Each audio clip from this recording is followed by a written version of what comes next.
नमस्कार, आप देख रहे हैं क्रिक बज़ लाइव और आज के शो का थीम है let's talk about six baby.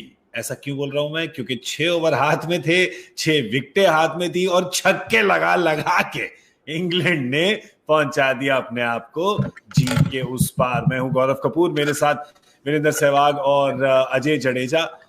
20 छक्के लगे अजय भाई, 20। अच्छी बात है कि आज क्राउड में ऑडियंस नहीं थी, नहीं तो 20 नहीं बॉलें लानी पड़ती। ये मॉडर्न डे क्रिकेट है, हम देख रहे हैं। चौके छक्के ऐसे हो गए जैसे सिंगल्स पुराने जमाने में होते थे। यार बड़ी मुश्किल से कोई सिंगल निकालता था। यहाँ तो छक्के मारने की कोई प्रॉब्लम भी नहीं है। बट मेरा क्या मतलब, जिस तरह कभी कभी एक दिन होता है ना जब आपके पीछे ही गेम चलती है और कुछ भी आप करते रहे। ऐसा नहीं है कि हमने बहुत कुछ ट्राई भी किया, हम अपने शेड्यूल पे चलते रहे, लेकिन उनकी ट्रेन ना आपको हर स्टेशन पे कुचलती चली गई। या बिल्कुल आगे चली गई। मैच समरी आपको दिखाते हैं। 336 रन बनाए थे भारत ने और 336 जो बनाए थे, शतक लगा था एक केएल राहुल का। आखिरी शतक जो था वनडे इंटरनेशनल में इंडिया के लिए 1 साल पहले, वो भी राहुल ने ही मारा था और आज भी मारा उन्होंने शतक। और धुआंधार बल्लेबाजी करी ऋषभ पंत ने, जो टीम में आए श्रेयस अय्यर की जगह। पर दूसरी तरफ इंग्लैंड जब बल्लेबाजी करने आए तो बेन स्टोक्स और जॉनी बेयरस्टो हावी हो गए इंडियन गेंदबाजों पर। बाप रे वीरू, मतलब उस समय तो जब ये दोनों मार रहे थे तो ऐसा लग रहा था कि पता नहीं उनको फोन आ गया होटल से कि बार बंद होने वाला है, जल्दी आ जाओ। नहीं, देखिए विकेट इतनी बढ़िया है। पिछले मैच में हम लोग जीते इसलिए क्योंकि बीच में जो विकेटें गिरी, वो विकेट की वजह से जो स्विंग सीन थोड़ी बहुत हुई, उसकी वजह से विकेटें गिरी और हम लोग गेम में वापस आए। लेकिन आज बेन स्टोक्स और जॉनी बेस्टो संभल कर खेले। वो उन्होंने मौका ही नहीं दिया कमबैक करने का भारत को। और जब वो आउट हुए तब तक तो गेम खत्म हो गया था। मतलब 50-60 रन रह गए थे, एक फॉर्मेलिटी थी। तो शायद अगर जॉनी बेस्टो और बेन स्टोक्स खेलते तो और जल्दी मैच खत्म हो जाता। एक समय तो मुझे ऐसा लग रहा था कि 40 ओवर से पहले ही शायद ना खत्म हो जाए ये मुकाबला। बट कमाल की बैटिंग की। और ये विकेट ही ऐसा, मतलब इस पे बॉल जब बैट पे आता है और सामने की फील्ड छोटी है तो मतलब छक्के मारना कोई मुश्किल बड़ी बात नहीं है, खासकर स्पिन के खिलाफ। क्योंकि ना तो टर्न होती है और अच्छे बाउंस के साथ आती है, तो बड़े आराम से आप लाइन पिक करके मार सकते हो। तो कमाल की बैटिंग की बेस्टो और बेन स्टोक्स ने। भारत ने जो कोशिशें हो सकती थी, जो कुछ कर सकता था, भारत सब किया। लेकिन अंत में जो मैच का रिजल्ट था वो इंग्लैंड के फेवर में गया। बिल्कुल। और अगर आप देखेंगे तो देखिए, मैं आपको बताना चाहूंगा कि अगर आप क्रिक बज़ लाइव अभी देख रहे हैं और अगर आपने दोपहर वाला शो या शाम वाला शो नहीं देखा, शाम वाला शो भारत की बल्लेबाजी के बाद जरूर देखिएगा। उस वक्त हमने बात करी थी कि 10 ओवर और 30 ओवर के बीच में जो रन बने थे वो साझेदारी जो थी, महत्वपूर्ण साझेदारी थी, पर उसका जो रन रेट था वो थोड़ा कम था। और हमने आपको कहा भी था उस टाइम पे कि हम रिजल्ट देख के नहीं बोल रहे, हम कंडीशंस देख के बोल रहे हैं। और अगर आप तुलना करेंगे दोनों टीमों की, दोनों शेड्यूल की, तो आप समझ जाएंगे कि उस वक्त हम क्या कहने की कोशिश कर रहे थे और कहां पर ये चेंज हुआ। जैसे कि अजय भाई ने कहा था 30 और 40 के, वैसे हम बात उस वक्त कर रहे थे, अजय भाई आप कर रहे थे 10 और 40 के बीच में। आपने पूरा वो कहा था 10 और 40 के बीच में एक विकेट खोके उतने रन नहीं आए जितने इंडिया के आने चाहिए थे। और देखिए कितना अंतर रहा है उसका। बिल्कुल अंतर वही रहा है, क्योंकि उनको जरूरत ही नहीं पड़ी आखिरी में। जो एक्चुअली जो एक हमारी बिल्डिंग की जो बात करें, 5 फ्लोर में 5th फ्लोर तक उनको आने की जरूरत ही नहीं पड़ी ना, क्योंकि वहां तो हम टक्कर दे गए। 126 जो हमने बनाए हैं वो उसके इर्द गिर्द ही बनेंगे। मानो उन्होंने 30 से 40 में कर दिए, वो तो एक फील्डर अंदर है। बट जब विकेट्स नहीं गिरती अच्छी विकेट पे, अगर आप फिर भी पुश नहीं कर रहे, वो कहते हैं ना अंग्रेजी में एक कहावत है, वो have to keep pushing the envelope, कि भाई अगर आप अच्छी स्थिति में हैं तो ये नहीं है कि आप क्योंकि पहले बल्लेबाजी कर रहे हैं इसलिए आपको पुश करते रहना पड़ता है। विकेट गिरती जाए या अगर आप तकलीफ में हैं, जरूर आप कंसोलिडेट करते हैं और आप वो उम्मीद रखते हैं। जब 30 ओवर में आपकी एक भी विकेट नहीं गिरी है और वो जो आखिरी दिख रही है आपकी स्क्रीन पे 31 से 40 में, वो भी आई थिंक 35 या 36 में पे गिरी थी, और जो पहली 2 गिरी थी वो 10 से बहुत पहले गिर गई थी दूसरी। तो वक्त 30 ओवर का पीरियड था जब आपकी कोई विकेट नहीं गिरी, तब हमने कंसोलिडेट जरूर किया, सॉलिडिटी दिखाई। फर्क आज पड़ गया ना, अगर जो रूट आते ना आज उनके 3 नंबर, तो वो भी शायद वैसे खेलते जो हमारे 3 नंबर वाले खेलते। तभी मैं कह रहा हूं ये गेम बदल गई है, गेम आगे चलती जा रही है, नेक्स्ट जनरेशन की गेम है। आज बाय डिफॉल्ट हुआ इंग्लैंड के साथ, जो रूट एक तो इंजर्ड थे, उसकी जगह कोई खेल रहा, वो इंजर्ड हो गए, इसलिए ये आए। लेकिन अगर ये आए हैं तो आपको दिखाया है। आप पार्टनरशिप देखिए ना, जॉनी बेस्टो और इस बिल्डिंग को छोड़े और पार्टनरशिप पे जब जाएंगे ना, तो आप देखेंगे जो पार्टनरशिप थोड़ी देर पहले आपने दिखाई थी जी, जॉनी बेस्टो और बेन स्टोक्स, 117 गेंदों में 117 गेंद क्या है, एक 2020 का मैच है ना जी, पूरा, ऑलमोस्ट 3 बॉलें कम, स्कोर देखिए उसके सामने कितने लगे हुए हैं। 175, बढ़िया, बिल्कुल सही कह रहे हो कि 175 आप अगर 20 ओवर T20 में बनाए तो बड़ा नॉर्मल सा लगता है। बिल्कुल, मैं वही कह रहा हूं कि मैं आंकड़ों का आदमी नहीं हूं, लेकिन आंकड़ों से लोगों को समझ आता है कि ये अगर आप देखें तो ये 20 ओवर का मैच लगा लीजिए, 2 खिलाड़ी जो 2020 में जिस तरह खेलते हैं, तो ऐसा नहीं है कि खेलना अलग तरीके से है, हर खिलाड़ी की जरूरत अलग है, क्योंकि आप कई खिलाड़ियों को नहीं खिलाते ना टेस्ट मैच, या कईयों को 2020 नहीं खिलाते। ये थोड़ी है कि वो कर सकते हैं, अगर वो कर सकते तो चेतेश्वर पुजारा को आप खिलाते पहले सीधा 2020, क्योंकि वनडे टेस्ट मैच में तो उनके बिना काम चलता नहीं है, वहां उनकी जरूरत है। उस लिहाज से मैं मानता हूं गेम फॉरवर्ड चली गई है। जब तक आंकड़ों में ये चीजें देखने लगते हैं ना, बहुत देर हो जाती है, फिर रेपिटेटिव हूं, स्पिन इंग्लैंड सबसे अच्छा खेलती है, मत खिलाओ भाई। बिल्कुल, और आज हुआ ये स्पिन के साथ बेन स्टोक्स की बात अगर हम खत्म करें यहाँ पे वीरू में मैच के बाद, गौरव एक चीज मैं अजय भाई की उसमें ऐड करना चाहूंगा, क्योंकि हमारे बल्लेबाजों ने उनके स्पिनरों को गेंद डालने दी। अगर सिर्फ ये देखे कि कुलदीप यादव और कृणाल पांड्या जब गेंदबाजी कर रहे थे तो वो भी एक ऑफ स्पिनर की तरह हुए थे, एक लेफ्ट हैंडर के आगे, और बेन स्टोक्स ने उनका भरपूर फायदा उठाया। जब हमारे बल्लेबाज बल्लेबाजी कर रहे थे, तो जब मोइन अली गेंदबाजी कर रहे थे, तो उनको केवल 10 ओवर में 47 रन पर जाने दिया। वही उनके 47 की जगह वो 70 होते, 60 से ऊपर होते, हालांकि 20 रन फालतू बनते, जो कि मैच 48वें ओवर तक चला जाता फिर भी। लेकिन एक अलग माइंडसेट हो जाता है जब आप 350 360 चेज करते हो और 330 335 चेज करते हो ना, तो वो जो 20 रन एक्स्ट्रा बनते हैं, तो उसमें बल्लेबाज को लगता है कि उसको मारते ही रहना पड़ेगा, तब जाकर 350 रन बनेंगे। लेकिन वो एक जो पीरियड था, शायद मुझे लगता है जो इंग्लैंड ने बेहतर किया, जैसे जो भाई ने कहा कि ये बेहतर स्पिन खेलते हैं, तो इनके आगे स्पिन मत खिलाओ, तो वो ध्यान में रखना पड़ेगा इंडिया को कि भाई अब आप रिस्ट स्पिनर लाएंगे या कोई दूसरा स्पिनर लाएंगे, उसकी बजाय आप एक और फास्ट बॉलर शायद खिला सके। अगर आप देखें जैसे हमने आपको दिखाए वहां पे बॉलिंग के आंकड़े, तो भारत ने 20 ओवर में 120 से कम रन लिए हैं स्पिनरों से, मतलब रन बॉल से कम गए हैं। और अगर आप तुरंत इस तरफ आ जाएं, अगर भारत के स्पिनर देखें आप, कृणाल पांड्या और कुलदीप यादव, आज बिल्कुल मतलब बेन स्टोक्स ने कहा था कि मेरा मन था कि मैं स्पिन के पीछे जाऊं और मैं जाऊंगा, और यहां पर देखिए कि जो 16 ओवर हुए हैं वहां पे 150 से ज्यादा 156 रन बने हैं स्पिनर्स पे। तो वहीं पे मतलब आप बिल्कुल ठीक बोल रहे हैं अजय भाई, आपके स्पिनर इंग्लैंड के आगे 2 स्पिनर मत खिलाओ, वो समझ जाते हैं। और बेन स्टोक्स ने कहा है कि मैंने डिसाइड किया था कि मैं स्पिनर्स के पीछे जाऊंगा। भाई मतलब नहीं, वो 2 स्पिनर जब ही खिला सकते हैं जब विकेट में स्पिनरों के लिए कोई मदद है। अगर ऐसी मतलब आपने रोड रोलर चलाना है पुणे की विकेट पे और फिर स्पिनर खिलाओगे, फिर तो उनकी मौत ही है। तो फिर तो हम ये कहेंगे कि हमारे बैट्समैन स्पिन को अच्छा नहीं खेलते, क्योंकि उन्होंने तो जाने दिया उनको, दोनों स्पिनरों को। करेक्ट। तो वो अगर उनको कैश करते तो फिर ये 360 370 हो जाते, और अजय भाई वाला टोटल बनता है तो वो विनिंग टोटल होता है। बिल्कुल विनिंग टोटल होता है ये। और आज एक और बात जो बेन स्टोक्स ने कही मैच के बारे में, कि मैं खुश हूं कि हमने अपनी गेम नहीं बदली। यून मॉर्गन ने भी कहा था पहले मैच के बाद कि ये हमारी गेम है, हम ऐसे ही खेलते हैं, अगर हम 50 रन कम पड़ गए तो पड़ गए, पर हम अपनी गेम नहीं चेंज करेंगे। और आज बेन स्टोक्स ने दिखाया कि उन्होंने अपनी गेम चेंज नहीं करी। पहले 10 ओवर में भी आक्रमण किया, और उसके बाद तो मतलब थोड़ी सी जब बेन स्टोक्स की आंख लग गई अंदर, तो अजय भाई मतलब मजे के लिए छक्के मार रहे थे यार। वो 10 छक्के लगाए हैं उन्होंने, 99 बनाया है, मतलब इतना तेज शतक। अगर आप मान लें 1 रन और होता तो one of the fastest 100s इनका जो है वो हो जाता। पर मतलब प्रहार किया है तगड़ा उन्होंने आज, बहुत तगड़ा प्रहार, और बहुत सॉलिडिटी के साथ। क्योंकि आपने जैसे खुद कभी बताया कि शुरू में ना ऐसा नहीं है कि पहली गेंद से ही प्रहार करना शुरू कर दिया, ऐसा लग रहा है ना 52 गेंदों पे 90 रन है। नहीं, क्योंकि मैं आपको करेक्ट 50 उनका हुआ था 40 गेंदों में, तो यही। हाँ, तो वो तो ऐसा भी नहीं है कि बिल्कुल क्रेजी गए, थोड़ा सा पहले स्टेबिलिटी भी दिखाई, क्योंकि इतनी आगे आए थे और वक्त था, और साथ में खेल रहे थे जॉनी बेस्टो। लेकिन सही कह रहे जो आपने, उन्होंने प्रहार किया ना स्पिनर। एक तो कुलदीप के लिए थोड़ा बुरा लगता है कि 1 साल नहीं खेले, आए हैं फिर वही टीम के विरुद्ध जिसकी वजह से 2 साल बाहर बैठे हैं। आसान नहीं होता किसी के लिए भी, यहां बैठ के हमें आसान लगता है, लेकिन जब आप खेल रहे हैं तो आपसे अपेक्षा रहती है।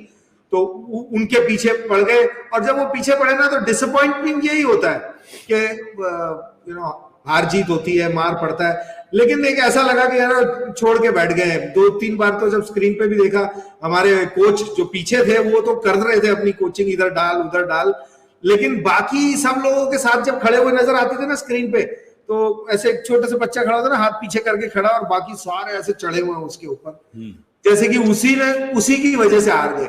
बाकियों के आंकड़े एंड में ठीक लग रहे हैं, लेकिन भाई 35 ओवर तक किसी के भी आंकड़े ठीक नहीं थे। तो एब्सोल्युटली राइट। और एक और बात गेंदबाजी में वीरू, मतलब हार्दिक पांड्या ने आपको प्रॉपर 5वीं गेंदबाजी की भूमिका निभाई T20 में, तो मतलब 4 ओवर तो डाले वहां पे, दिखे ही नहीं है यहाँ पर। मेरे ख्याल से उन्होंने ये कहा कि मैं सिर्फ T20 में गेंदबाजी कर सकता हूँ, मैं 4 ओवर वहां डाल सकता हूँ, शायद मेरे लिए 10 ओवर डालना मुमकिन नहीं है। बट ये हो सकता था आज, हाँ मैं भी यही कहने वाला था कि आज यही हो सकता था कि आप एटलीस्ट एक चेंज कराने के लिए 2 या 3 ओवर का स्पेल तो उनको दे सकते थे।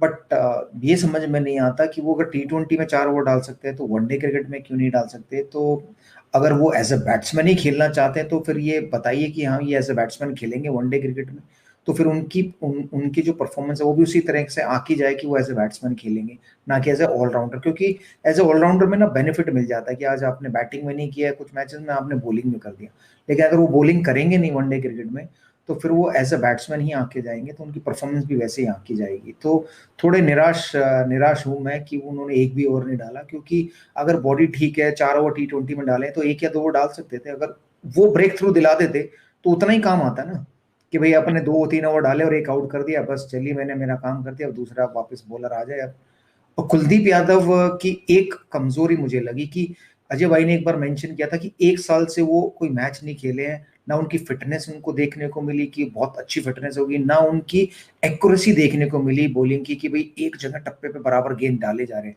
आज छोटी भी डाली है, ओवर पिच भी डाली है, बाहर लेग स्टंप की भी डाली है, ऑफ स्टंप की भी डाली है, हर जगह गेंदबाजी हो रही थी, तो जिससे वो कहते हैं ना एक गुच्छा जो बनाना चाहिए स्पिनर को, वो गुच्छा नहीं बना, जहां से बैट्समैन को आप सवाल पूछ सको, अच्छा चलो यहाँ से मार लो, अगर मार सकते हो तो एक मिस हिट हुई तो आउट होने के चांस है, बट एक आगे से खाया, फिर एक पीछे से खाया, फिर एक फुल टॉस, फिर एक शॉर्ट पिच, वो गलत है।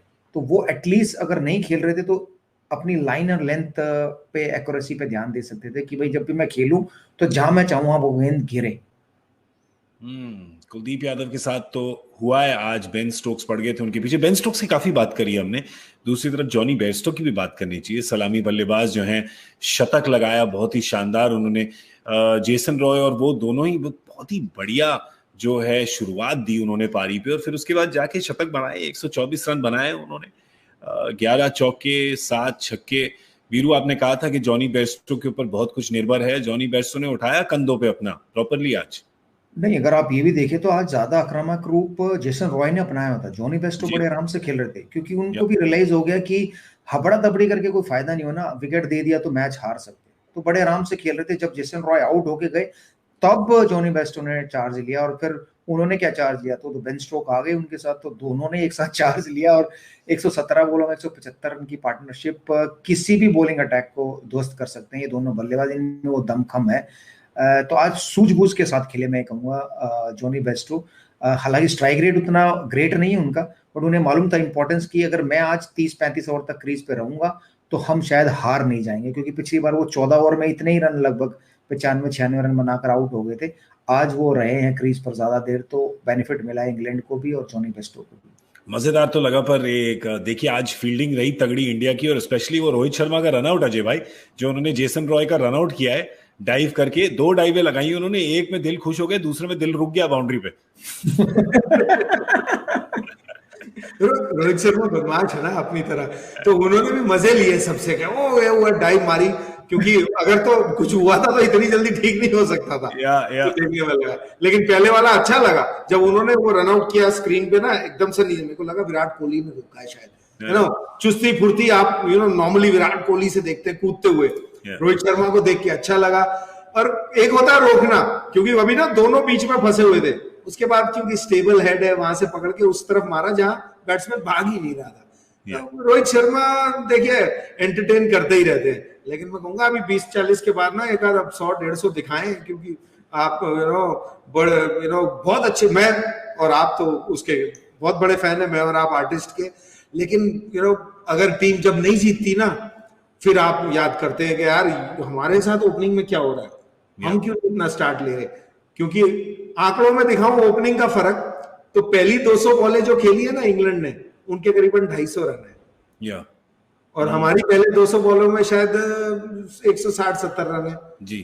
तो हम पीछे से बाहर कर रहे हैं, तो आगे से हमारे को थोड़ी सी कमी मिल रही है। और फील्डिंग रोहित शर्मा की ना अब हल्की होती जा रही है। आज एक रन आउट कर दिया है भाई, जो दिखता है वो बोलता हूँ, मैं उसका बहुत बड़ा फैन, लेकिन रियलिटी है। क्योंकि क्या होगा ना, हम तो अभी बोल रहे हैं क्योंकि जो दिख रहा है, लेकिन जो आंकड़ों से चलते हैं ना, फिर ये होगा कि 2-4-5 मैच कभी आगे पीछे होंगे, फिर कहीं अरे यार अब तो ये फील्डिंग भी नहीं कर, आज अच्छी वो रन आउट किया है, लेकिन जनरली बट, और ये स्लाइड जो है ना, ओवरवेट की स्लाइड जो है, क्योंकि इस उम्र में पहुंच चुके हैं तो समझ आती है कि जब 20-22 में आप होते हो ना, तो आपको वो स्लाइड इतनी लगती नहीं है, लेकिन 30s के बाद ना वो स्लाइड नहीं है, वो फिर क्लिफ है। तो मैं चाहूंगा थोड़े से फिट हो जाए, पतले हो जाए, सिर्फ इसलिए कि मैं उनका दीवाना हूं। वीरू, आप तो जो सेकंड वाली जो डाइव थी बाउंड्री पे, उसको देख के आपने तो जरूर अपना सर हिलाया होगा कि बेटा क्यों कर रहा है। नहीं, वो डाइव मार के क्या वो मैच जीत सकते थे? क्या वो डिले कर सकते थे? अगर वो चौका जो भी नहीं हो सकता था, तो फिर क्यों एफर्ट? अगर वो इंजर्ड हो जाते तो ज्यादा नुकसान होता भारत का। तो मैं तो हमेशा इस नजर से देखता हूं कि यार मैं यहाँ पर एफर्ट मारूंगा तो क्या फायदा होगा, तो मैं एफर्ट मारूं, नहीं फायदा हुआ तो कोई बात नहीं, नेक्स्ट मैच के लिए अपने आप को बचा के रखो, क्योंकि ये इंपॉर्टेंट मैच है आखिरी। यहाँ रोहित शर्मा चले तो जो ये 120, 95, 96 जो बैट्समैन बना रहे हैं ना, ये बनाएंगे 180, 190 या 200 भी बना सकते हैं, जैसा ग्राउंड है। तो ये फर्क है उनमें। अगर वो चलते हैं तो फिर वो 150 से लेकर 200 के बीच में रन बनाएंगे। जो कि मैं शिखर धवन से मैसेज पे बात कर रहा था तो उनको यही कह रहा था, मैंने कहा भाई अब ये जैसा ग्राउंड है, जैसे विकेट है, कम से कम 150-200 के बीच में रन बनने चाहिए। तो हालांकि उन्होंने थम्स अप किया है कि मैं बनाऊंगा जरूर, तो होपफुली कि आखिरी मैच में वो बनाए उतने बड़े स्कोर। अजय भाई, जो वो डाइव की, सॉरी मैं कहीं और ही निकल गया था, इमोशनल हो गया था। डाइव में आप और मेरे को नहीं झटका लगा था, डाइव में झटका लगा था millions of Mumbai Indian fans,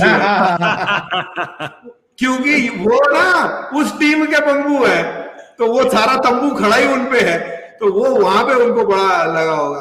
और एक सवाल है मेरा, मतलब वीरू से मैं टोटल एग्री करता हूँ कि जब मैच ऐसा है और आप इस उम्र में हैं तो आप ना मारे डाइव, लेकिन सारी दुनिया डाइव मारती है, सिर्फ हम या अपने पड़ोस में देश जो है या 2-3 देश जो है वहीं पर डाइव मारते हुए शोल्डर ज्यादा क्यों जाते तो ऑस्ट्रेलियंस और इंग्लैंड के भी है। कहीं ना कहीं बचपन से डाइव मारने की आदत डालो, कूदता फटता रहेगा ना तो बॉडी को आदत पड़ जाएगी, नहीं मारेंगे तो फिर सारी जिंदगी नहीं मार पाएंगे। Good point. नहीं, एक और चीज है, क्योंकि जब आपकी बॉडी स्टिफ हो जाती है ना, और तब आप डाइव मारते हो तो टूटने के ज्यादा चांस रहते हैं। तो अगर आप ज्यादा क्रिकेट खेल रहे हो, थक रहे हो, बॉडी अकड़ गई है, उस अकड़न में अगर आपने डाइव मारी, इम्पैक्ट हुआ ना, तब आपके टूटने के चांसेस ज्यादा रहते हैं, जो अब मुझे बुढ़ापे में पता चल रही है। अगर ये मेरे टाइम में पता चलती तो शायद मैं अपनी बॉडी को स्टिफ ना होने देता, रिलीजेस पे ज्यादा ध्यान देता, क्योंकि जितने ज्यादा रिलीज करोगे, ये मसाज, फिजियो, सब सेकेंडरी हैं। अगर आप अपने बॉडी के जो जितने भी पार्ट्स उनको टाइम पे रिलीज करते रहो, रोज आधा घंटा 45 मिनट लगाओ उनको रिलीज करने में ना, खुद ही एक बॉल लेके या एक विकेट लेके, तो इतनी टाइट नहीं होगी बॉडी, टाइट नहीं होगी तो इंजरी के चांसेस कम होंगे और फिर सर्जरी भी कम होगी। आप कल बता रहे थे शो पे के, सुबह बता रहे थे आप शो पे की 3 सर्जरियां हुई हैं, और मैंने, आपने जब कहा ना 3 सर्जरी हुई हैं, मैंने कहा ओहो कच्चे खिलाड़ी हैं, क्योंकि हमारे तो एक दोस्त हैं जो 11 कर चुके हैं। उनका मुकाबला नहीं हो सकता, मिस्टर नेहरा का मुकाबला नहीं कर सकते। टो से हेड तक की सर्जरियां कराई हुई हैं उन्होंने, तो उनके लेवल की तो सर्जरी मैं नहीं करा सकता। बट हाँ, मतलब चलते फिरते तो हमने भी 2-3 बार शरीर कटवा ही लिया है, बट उन्होंने तो हर अंग कटवाया हुआ है जो जरूरी होता है खेलने के लिए। यही तो आशु ने जोक मारा था ना मेरे साथ, मैंने कहा कोई बॉडी का हिस्सा है जहाँ पे सर्जरी नहीं हुई, तो उन्होंने कहा था बट अब जितनी कमेंट्री वो करते हैं उसमें उनको भी उसकी भी सर्जरी पड़ जाएगी, क्योंकि कभी कभी बोलते बोलते दांतों के बीच में जीभ आ गई तो कट जाएगी, टाके लगवाने पड़ सकते हैं। घबराइए मत आप लोग सब जो हमारे दर्शक घर पे बैठे हैं, आशु हमारे साथ होंगे, नेहरा जी हमारे साथ होंगे आईपीएल में। तो अभी उन्होंने सुन लिया, अभी वीरू ने क्या कहा, वो आएंगे वापस, वो आएंगे, इनका टेबल टेनिस चलेगा, पिंग पोंग देखने जरूर आइएगा यहाँ क्रिकबज़ लाइव पे, वो ऑफ कोर्स होगा आईपीएल के दौरान। विराट कोहली ने हार्दिक पांड्या के बारे में कुछ कहा है मैच के बारे में, मैं आपके सामने आप दोनों के सामने लाना चाहूंगा। उन्होंने कहा कि हम हार्दिक का वर्कलोड मैनेजमेंट कर रहे हैं। वर्कलोड मैनेजमेंट का हमको हार्दिक की सिस्टम को, उसकी बॉडी को मैनेज करना है। हमें समझना है कि कहाँ पे हमें चाहिए वो एज अ बॉलर, क्योंकि हमें उसकी बैटिंग भी यूज करनी है। तो हमें हार्दिक को फिट रखना है अगले कुछ महीनों के लिए, क्योंकि वो हमारा बहुत ही महत्वपूर्ण खिलाड़ी है। तो बट अगर अगले कुछ महीनों में तो होनी नहीं क्रिकेट इंडिया की, अब तो आईपीएल होनी है। तो अगर ये 3 मैच में अगर आप सीरीज हार गए तो आप बोल रहे हो कोई बात नहीं, क्योंकि हमें हार्दिक आज तो यूज था एज अ बॉलर। आज तो वो कह रहे हैं हमें जरूरत जब होगी तब यूज करेंगे। आज तो जरूरत थी आपको कि थोड़ा सा भी अगर चेंज अप हो जाता और तेज गेंदबाज ज्यादा चल रहा था स्पिनर की जगह। बट अगर उनके वर्कलोड में 2, 3, 5 ओवर नहीं आते तो फिर तो वो गलत है। फिर तो आप मतलब वर्कलोड सबका मैनेज हो रहा है। ये वो कहना चाह रहे हैं कि भाई हम सारे बॉलरों का वर्कलोड मैनेज करें, तो हार्दिक पांड्या का भी मैनेज करें। लेकिन ये नहीं हो सकता ना कि वो एक भी ओवर ना डाले। तो मतलब 50 ओवर फील्डिंग करना ही तो एक थकने वाली बात है। तो उसमें अगर उन्होंने 4-5 ओवर और डाल दिए तो उससे कोई ज्यादा थकान नहीं होने वाली, या ज्यादा वर्कलोड उन पे आने वाला नहीं है। बट खैर मैं तो जानता नहीं ये डिसाइड कौन करता है कि वर्कलोड ज्यादा हो रहा है हार्दिक पांड्या का, क्योंकि जब से वो सर्जरी करा के आए क्रिकेट तो ज्यादा खेले नहीं है। 4 टेस्ट मैच में वो बाहर बैठे थे। 3 T20 खेले हैं वो 5, उन 5 में मेरे ख्याल से 2 या 3 बार उन्होंने बॉलिंग की होगी। तो वर्क उनके ऊपर जो लोड है अभी तक तो आया ही नहीं है जब से वो फिट होकर आए। मैं मान सकता हूँ कि अगर वो लगातार क्रिकेट खेल रहे हैं और लगातार हर फॉर्मेट खेल रहे हैं जिसमें उनको वर्कलोड ज्यादा है, तो मैं समझ सकता हूँ। बट अभी तो उनके ऊपर से लोड डाला ही नहीं है। अभी तो T20 के 3 या 4 मैचों में उन्होंने 4-4 ओवर डाले। तो ये हो सकता है कि भाई उन्होंने कहा हो कि भाई मैं वनडे क्रिकेट में 10 ओवर नहीं डालूंगा, क्योंकि शायद मेरी आईपीएल ना मिस हो जाए अगर मैं इंजर्ड हो जाऊं तो। यहाँ पर वही कि अगर कुछ ओवर आज मिल जाते शायद कुछ हो जाता। देखिए हुआ, क्योंकि एक बारी तो अजय भाई मौका आया था ऐसा जब इंडियन फैंस को लगा था कि अरे उम्मीद पे दुनिया कायम है, क्या इस अंधेरे टनल के एंड में एक लाइट है, क्या है। 3 विकेटें गिर गई थी, 285 पे 1 था। बेन स्टोक्स गया, फिर उसके बाद जॉनी बेयरस्टो गया, फिर उसके बाद जॉस बटलर गया। तो लगा कि एक मिनट अब कौन है क्रीज पे। डेविड मलान 1 मैच खेले हैं पहले, 1 दिवसीय। लियम लिविंगस्टन जो पहला मैच खेल रहे हैं। मोइन अली आने को हैं, पर कहीं पे लगा भारत के फैंस को, भारत के बॉलर्स को कि भाई शायद इस दरवाजे में एक पैर की छोटी उंगली फंस गई है, कोशिश कर सकते हैं। बिल्कुल उसी टाइम पे वर्कलोड मैनेजमेंट कर दिया ना आपने। दोनों गेंदबाजों को हटा लिया, तेज गेंदबाजों को, और आपने कुलदीप और कुरनाल को 1-1 ओवर उसी टाइम पे कराया कि ऐसा ना हो कि वर्कलोड बढ़ जाए किसी का। तो वहां पे फिर सेट होने के बाद फिर दोबारा मौका मिला। नहीं, इसके बारे में ये आप मेरे को पता है, आपने जो उम्मीद लगा के बैठे थे वो ऐसे ही उम्मीद लगा के बैठे कि कोरोना मुझे नहीं होगा, मैं तो घूमता फिरता रहूंगा। मतलब ये उतना ही वाइड शॉट है, आप घूमते रहिए मुझे नहीं होगा। किस्मत तो देखो फिर ऊपर वाले के हाथ में तो है ही, लेकिन थोड़ी कोशिश तो खुद भी करनी पड़ेगी ना। नहीं बिल्कुल, आप बिल्कुल सही कह रहे हैं कि 3 विकेटें वहां पे आपको मिली हैं फटाफट। उसके बाद ऐसा क्यों लगा कि कृणाल और कुलदीप का एक ओवर निकालने की कोशिश करें। अभी 50 रन चाहिए थे 80 गेंदों में। वो गेंदों से तो खत्म नहीं होगी मैच, गेंदों से इंडिया ने नहीं जीतनी मैच, विकेटों से ही जीतनी थी। तो क्यों नहीं। गौरव वहां थिंकिंग ये थी कि इन दोनों ने स्पिन खेली नहीं है इंडिया में, तो शायद अगर स्पिन को लगाएंगे तो 1 विकेट और मिल सकती है। आइडिया बुरा नहीं था, सोच बुरी नहीं थी, बट लेकिन वो जो 2 गेंदबाजी कर रहे थे उनकी गेंदें भी शायद उतनी सही ठिकाने पे पड़ी नहीं नए बल्लेबाजों के लिए। हालात भी अगर आप देखिए, चलिए आप, मैं मानता हूं आपकी बात कि आप कहें कि ये स्पिनर के आगे, पर वो दोनों स्पिनर अभी के उनके पास कॉन्फिडेंस नहीं है, क्योंकि दोनों की पिटाई हो चुकी है पहले। कुरनाल के 28 रन गए हैं, बेन स्टोक्स ने 3-4 छक्के मारे हैं कुलदीप को। तो आपको पता है कि कॉन्फिडेंस नहीं है, हालात भी नहीं है, क्योंकि पिच पे भी इतनी फेवर नहीं है। तो आप जो बॉलर आपको दे रहे हैं, क्या उस वक्त अगर आप नहीं, आपको नहीं लगा? क्योंकि मेरे को पता है अजय भाई को लगा, उन्होंने अभी मजाक में ये बोल दिया है, पर नहीं मजाक नहीं है, फैक्ट है। क्योंकि उस वक्त मजाकिया स्टाइल में आपने बोल दिया, पर उस वक्त आप बड़ी सीरियसली बोल रहे थे कि क्यों ऐसा क्यों है कि आप चेंज क्यों कर रहे हैं बॉलर्स। सर देखो, मैं समझ सकता हूं कभी कभी क्या होता है कि आपने बॉलिंग ऐसे ही करी है, वाइड फेंकी, किसी ने कट मारा, सीधी पॉइंट पे हाथ पे चली गई, उसको आपने हटा दिया है। जब वो फेज जिसको उम्मीद थी उस वक्त के वहां से भी इंडिया जीत सकती है, आई एम ग्लैड कि हमारे यहाँ पॉजिटिव लोग ज्यादा है। उस वक्त जब अगर उम्मीद थी, तो अगर आपने देखा है वो ओवर, तो क्या था, भुवनेश्वर कुमार वापस आए, बेन स्टोक्स ना उस वक्त 5 ओवर में उन्होंने 80-90 रन बनाए थे। उन्होंने उनको सरप्राइज करके एक शॉर्ट बॉल डाली, हुक करते हुए आउट किया, एक तरीके से। फिर आप प्रसिद्ध कृष्णा को लेके आए जो बहुत अच्छा काम किया, क्योंकि जब नया खिलाड़ी आ रहा है तब चांस आपके पास है। उन्होंने एक जॉनी बेस्टो ने आपके हाथ में दे दिया वो एक लड्डू, लेकिन जॉस बटलर को उन्होंने जो गेंद डाली है वो एक होता है ना कि हाँ बॉलर अब रिदम आके उसने एक आउट किया है, एक होता है आउट विकेट मिलनी और एक होता है विकेट लेनी। ये दोनों बॉलरों ने एक एक 2-2 ओवर ही डाला था और 2-2 ओवर अभी बचे थे। आपका अगर कोई जीतने का चांस था तो वही था कि अगर आउट हो जाएंगे, क्योंकि 80 उस टाइम आई थिंक कोई 80-90 गेंदें थी, एग्जैक्ट नहीं मैं पक्का, लेकिन 40 या 42 रन बचे थे। और अभी मोइन अली जैसे आपने कहा, करण बंधु दोनों भाई बैट पकड़ लेते हैं और ये दो जो खेल रहे थे, तो सब बल्लेबाज को आउट करे बगैर तो आप जीत ही नहीं सकते थे।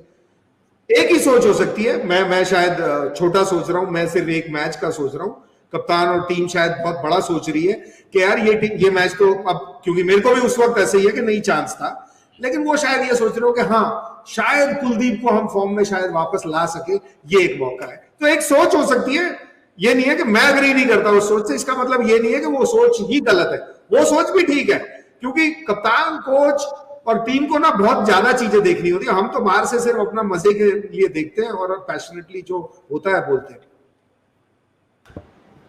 तो अब ये मैच जो है उसमें एक जो मौका था वहां पे जब 3 विकेटें गिरी, पर उसके बाद अगर आप वो एक स्पेल ऑफ प्ले को छोड़ दें, वो 5-7 मिनट का, तो ये जो second half of the innings है, जो चेज है, उसमें इंग्लैंड पूरी कंट्रोल में लग रही थी। और रन जरूर एक टाइम पे तो लग रहा था कि कहीं 100 रन कम ना हो, पर एक बात जो वीरू और अजय भाई दोनों ने बोली है कि वो जो 350 का आंकड़ा जब क्रॉस हो जाता है तो मानसिकता जो है वो थोड़ी अलग हो जाती है। तो वो सिर्फ 15-20 रन की बात नहीं होती, वो एक और बाधा आ जाती है बीच में दिमाग में कि 350 से ऊपर है, 7 का आस्किंग रेट है, तो चीज ही थोड़ी बदल जाती है। और इसीलिए जो वो मौका था 20-25 रन शायद एक स्पेल ऑफ प्ले में जोड़ने का, वो जब खो दिया इंडिया ने, इंग्लैंड ने वैसा कोई मौका नहीं खोया, होने नहीं दिया ऐसा, और एक रनआउट भी हुआ उनका और वो 3 विकेट का एक गुच्छा भी गिरा, पर कंट्रोल में रहे वो उस चेज के। एक वो जो रनआउट भी हुआ था वो मैं बात करना चाहूंगा उसके बारे में, जिसके पहले हम ये वाइंड अप करें इस मैच के बारे में। वो जो रनआउट था, वो रनआउट था कि नहीं था, देखिए कहा तो उन्होंने नॉट आउट, पर पता नहीं आप लोगों को कहाँ पे वो लाइन दिखी, पर मुझे तो लाइन दिखी और बैट लाइन के ऊपर नहीं दिखा। आप दोनों को क्या दिखा? आगे दिखा पीछे दिखा, आगे दिखा पीछे दिखा। हाँ जी वीरू जी, मतलब मैंने दे दिया ना आउट इशारा। अच्छा मुझे लगा न्यूज चैनल वाला कर रहे हो, मैं बोलूंगा नहीं मतलब मैं और क्यों जाऊं डिटेल में, क्यों और उनके बारे में बोलूं, मतलब अंधों में काना राजा होता है, ये कहावत है एक, कि वो कहते हैं ना कि भाई अंधों में काना राजा होता है, जिसकी एक आंख होती है वो अंधों का राजा होता है। तो मतलब यहाँ तो 2 आंखें होते हुए भी वो अंधा हो गया, अंपायर क्या कर सकते। अजय भाई आपकी इसकी इस एम्पायर के पास तो 36 थी आंखें, जल्दी डिसीजन देना था। नहीं खुद की तो 2 ही थी। अच्छा मेरे को तो देखो लाइन का पता क्या, एक और भी चीज है ना ब्रदर, लाइन क्या आप उस तरफ हो या इस तरफ, उसके ऊपर डिपेंड करता है ना। समझे आप लोग? मतलब वो कहां से लाइन के उस तरफ मुझे कुछ नजर नहीं आया, या मैं एक्चुअली सोनी को फोन करने वाला हूं कि एक नया टेलीविजन भेजे, अकाई का टेलीविजन बेकार है, कि उसमें लाइन के आगे मुझे आगे दिख रहा था, पता नहीं आप लोग को कहां पीछे दिखा, मतलब आउट दिखा क्या? मेरे को तो आउट ही दिखा, जैसे वीरू को दिखा। आपको नहीं दिखा आउट? नहीं मुझे तो आउट ही दिखा, वही कह रहा हूं, लेकिन जो अंपायर का टेलीविजन है ना वो शायद दूसरा होगा जिसमें वो खिंच गया होगा बल्ला। हाँ मुझे लग रहा है कि वो टीवी ने टूट गया, उसमें और भी लाइनें आ गई हैं। टीवी टूट जाता है तो बहुत लाइनें आ जाती है ना, तो किसी ना किसी लाइन को वो क्रॉस कर गया था उस टीवी पर जो हमारे टीवी है, जो नहीं टूटा, टच वुड कुछ होना जाए उसको, जो नहीं टूटा टीवी, बिना स्क्रैच वाला टीवी, उसमें तो एक ही लाइन थी क्रीज वाली, उस लाइन के आगे बैट नहीं लग रहा था। इसी को हम यहीं पे खत्म करते हैं, क्योंकि मेरे ख्याल से सबको ऐसा ही लग रहा था, पर सबकी तो कोई सुनता नहीं है, सुनते सिर्फ एक की है। उन्होंने दबाया ग्रीन बटन, यानी कि बेन स्टोक्स फिर वापस आ गए और उन्होंने खूब छक्के लगाए। तो वही कहते हैं ना कि इफ्स एंड बट्स। सिद्धू साहब कहते थे ना कि मेरी चाची की मूंछ होती तो मेरे चाचा कहलाते, तो यही वाली है। तो नहीं है मूंछ, चाची है। उसमें मूछे तो होंगी, ये बैट तो आगे तो होना चाहिए ना लाइन के, तभी नॉट आउट दे सकते हो।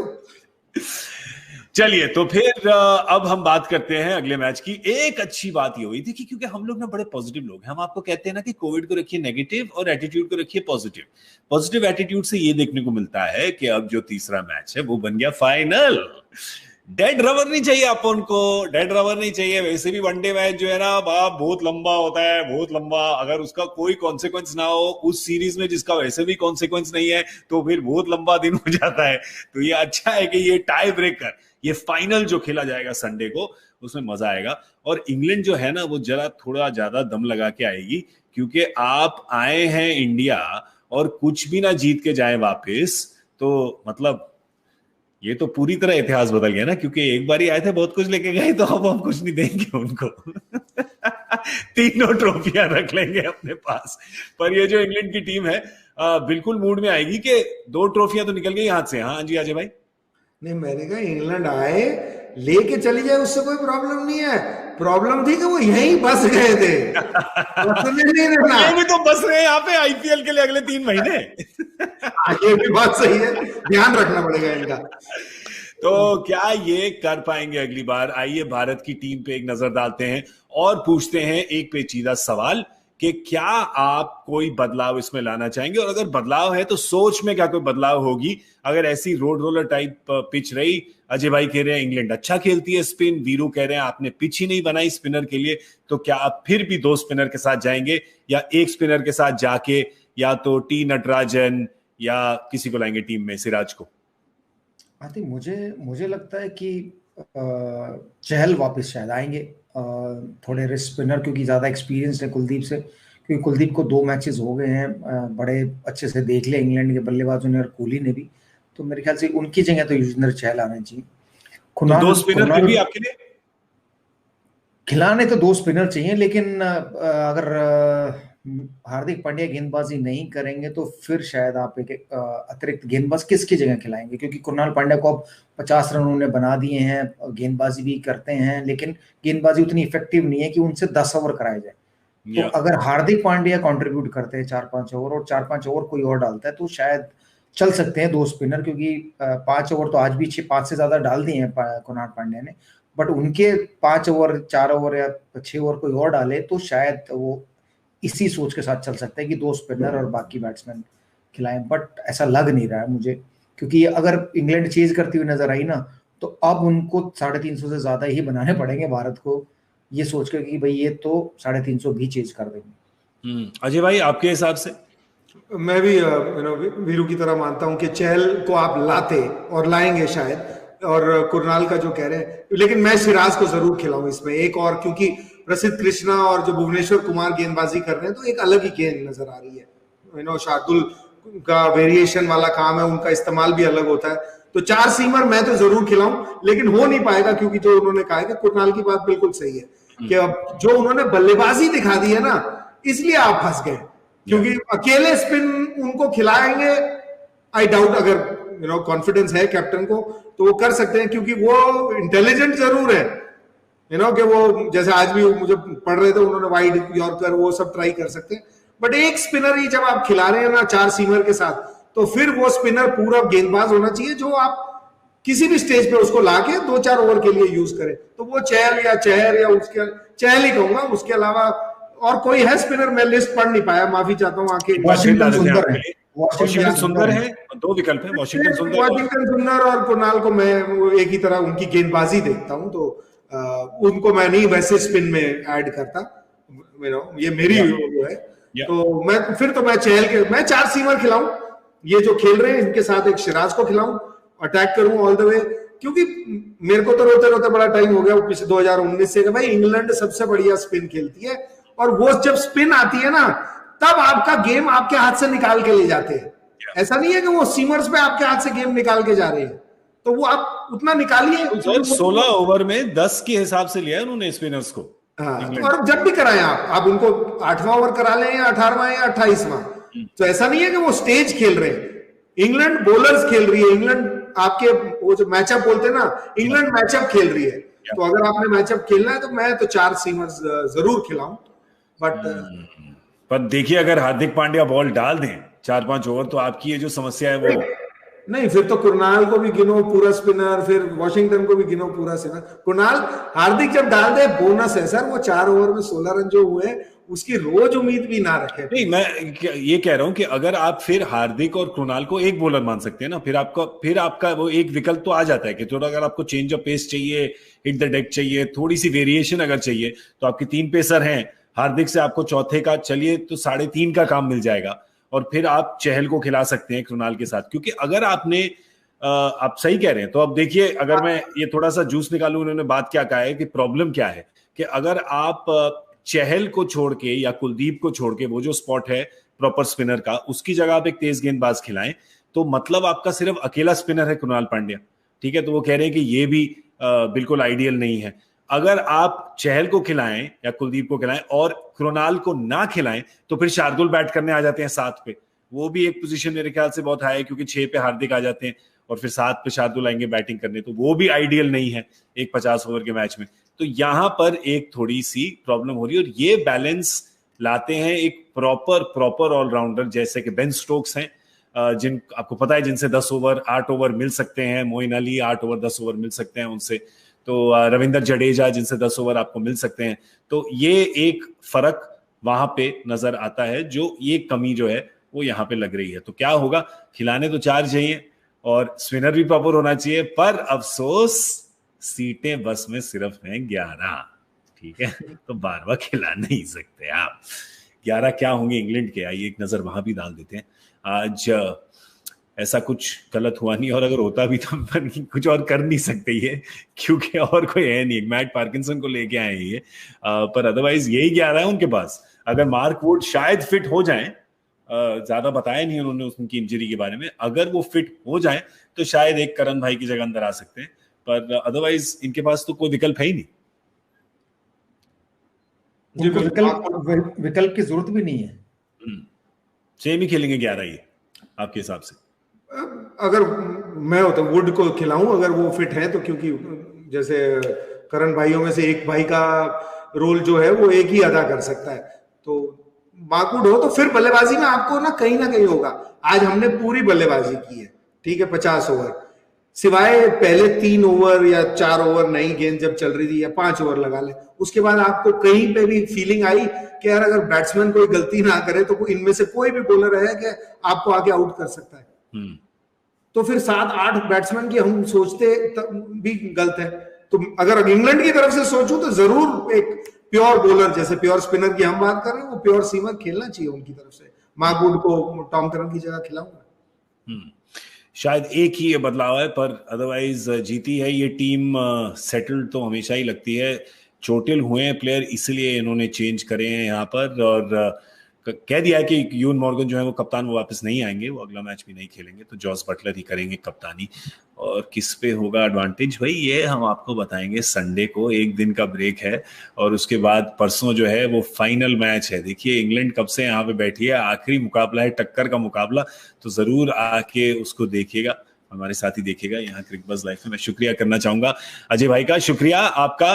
ये चल गया इंटरनेट, देखिए पहली बार कुंडली ने साथ नहीं दिया पहले 5-7 मिनट, पर उसके बाद तो फटाफट रॉकेट की तरह चला है।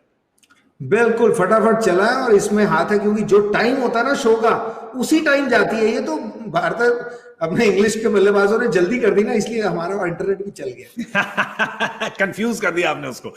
और वीरू वहां पे लाइट चली गई थी मैंने सुना दिल्ली में, तो चलो वो भी ठीक टाइम पे वापस आ गई। तो आज भारत शो के बाद गई है, शो के बाद गई है, बीच में नहीं गई है, तो ये अच्छी खबर थी।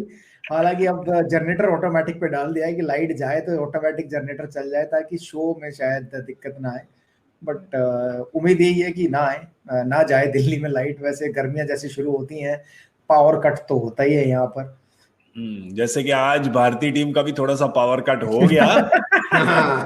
कट हो गया पूरा। कोई बात नहीं, संडे को जनरेटर लगाएंगे ये लोग भी। फ्री में बिजली बांटोगे तो यही होगा, वो पावर कट। चलिए तो भी आप बांटोगे तो यही होगा, मतलब सेम टू सेम।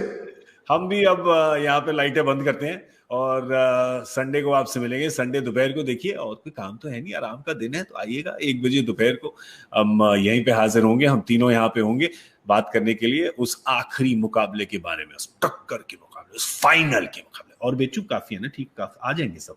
और बोल रहे हैं भाई साहब और बेचू, आपने खरीद दिया ना, खरीद लिया। चलिए संडे को मिलेंगे, गुड नाइट कहता हूँ। हाँ जी वीरू। नहीं, मैं कह रहा था अजीत को बोलो गाड़ी निकाल ले, बट अजीत ही छोड़ के चला गया हमें। अजीत छोड़ गया और गाड़ी भी ले गया साथ, इसलिए तो घर से शो कर रहे हैं।